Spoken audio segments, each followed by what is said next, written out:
টিকাদান কর্মসূচি তো টিকাদান শতভাগ সার্থক, 100 ভাগের উপরে আমরা টার্গেট অ্যাচিভ করেছি all over the country. Secondly, আমরা থামিয়ে দেই নাই টিকাদান। 20 এপ্রিল শেষ হওয়ার পরে 21 এপ্রিল থেকে ঈদের আগে থেকে আমরা ডেইলি বেসিসে মানুষকে ডেকে ডেকে টিকাদানের কর্মসূচি জানতে মাইকিংও করানো হয়েছে। আপনাদেরকে বলেছি টিকাদান কর্মসূচি ইপিআই কর্মসূচির সাথে এটা চলছে।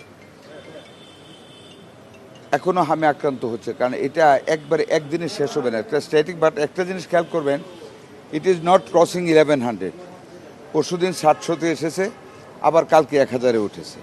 অনেক সময় জ্বর হইলে এটাকেও কাউন্টে নিয়ে আসে যে এটা হাম।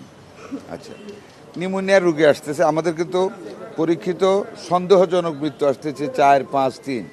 বাট হামে নির্দিষ্টকৃত মৃত্যুর সংখ্যা কিন্তু মোস্ট প্রবলি এক সপ্তাহ যাবত 0। বাট আমি এটা বলবো না যে হামে আর কেউ মরতেছে না, 2-1 জন মারা যাচ্ছে। আমাদের যে টিকাটা সর্বশেষ আমাদের শেষ হয়েছে 20 তারিখে। এটার মানে শরীরে অ্যান্টিবডি ক্রিয়েট হতে তো 1 মাস সময় লাগে। এটা জুনের 20 তারিখে ওই ডেডলাইনটা শেষ হবে ইনটেকের। এরপরও যেগুলি টুকটাক আমরা দিচ্ছি এটারও অ্যান্টিবডি হতে একটু টাইম লাগে। বাট আমরা সার্থক, মানে এটা ডেফিনিশন এটা বলা কঠিনভাবে মানে ঠিক না। বাট এটা বলবো আমরা সার্থক আটকে রাখতে পেরেছি।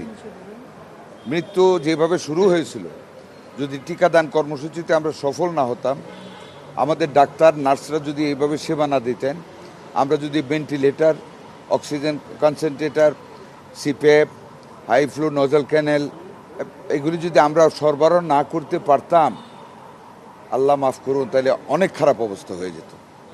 ওই দিক থেকে আমি বলবো আমরা সার্থক। মাননীয় মন্ত্রী, 8 দিন মেডিকেল হাসপাতাল বন্ধ হয়েছে, কলেজের বিষয়ে কোনো সিদ্ধান্ত হয়েছে কিনা? হোয়াট ডু মিন বাই কলেজের বিষয়ে? 8 দিন মেডিকেল কলেজ, এটা তো মেডিকেল কলেজ না, medical college is a separate entity. Medical college is a separate entity. আমরা কলেজকে বন্ধ করিনি, হাসপাতাল বন্ধ করেছি। কিন্তু তাদের প্র্যাকটিক্যালের জন্য একটা হসপিটাল লাগবে। They have other institutions, they can take the students in that part. অন্য হাসপাতাল তারা নিয়ে ট্রেনিং দেওয়া হতে পারে, ওটা তারা সরি মেডিকেলে ইয়েস, ওই যে সামনে আরও তাদের তো আরও হাসপাতাল আছে, ওইখানে নিবে। দে উইল থিঙ্ক তারা কোথায় দেবে, তারা কন্ট্যাক্ট করতে পারে, আরও হাসপাতাল আছে অনেক তাদের আশেপাশে, করবে। বাট আমরা for inhuman services to the human beings, হ্যাঁ, we have become hard discipline. মানুষের স্বাস্থ্যসেবাকে আমাদের সরকার আমরা নিশ্চিত করতে চাই। সেখানে যদি স্বাস্থ্যসেবা নিয়ে আমি বা আপনি যে কেউ যদি আমরা খারাপ কিছু করি, we should be punished for that.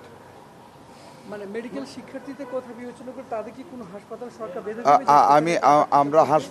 আমরা হাসপাতালকে বন্ধ করেছি, লাইসেন্স বন্ধ করেছি। অন্য ব্যাপারে আমি কথা বলতে রাজি না, সরি।